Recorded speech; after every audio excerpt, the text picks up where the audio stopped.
The U.S. Census Bureau has identified Maricopa County as the fastest growing county in the country. The population increase is worsening traffic congestion on local streets and freeways. Reporter Dowd spoke to local governments to find out what's driving that growth and how it might affect your commute times.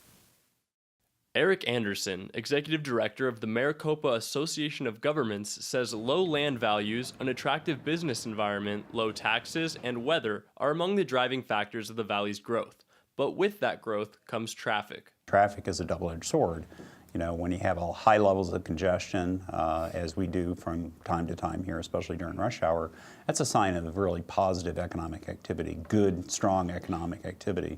At the heart of Arizona's growth is Maricopa County. With more than 4.3 million people, it is more populous than 23 states, according to the Census Bureau. Keeping that massive population mobile without causing traffic delays is a challenge for local governments.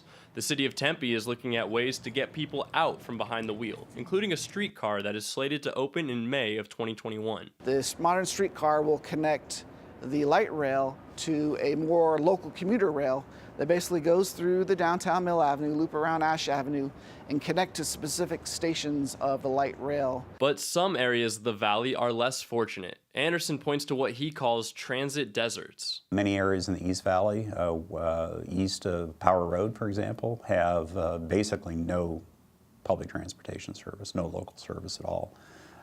There are major areas in the Northwest and the West Valley that don't have any transit service either. And so that's really something we really need to address. The valley's most notable transportation project, the South Mountain Freeway, is scheduled to open this December. It is the largest freeway construction project in state history, according to the Arizona Department of Transportation. It's intended to connect the East and West Valley while reducing current traffic.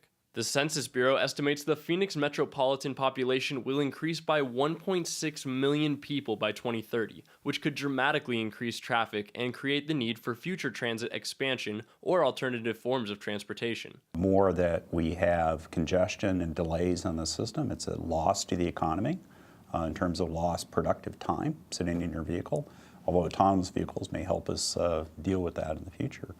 But it's really key that we continue to make those kind of investments. In Tempe, Dowd, Cronkite News.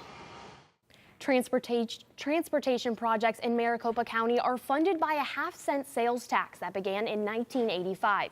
Arizona voters will approve or deny the continuation of the tax in 2022.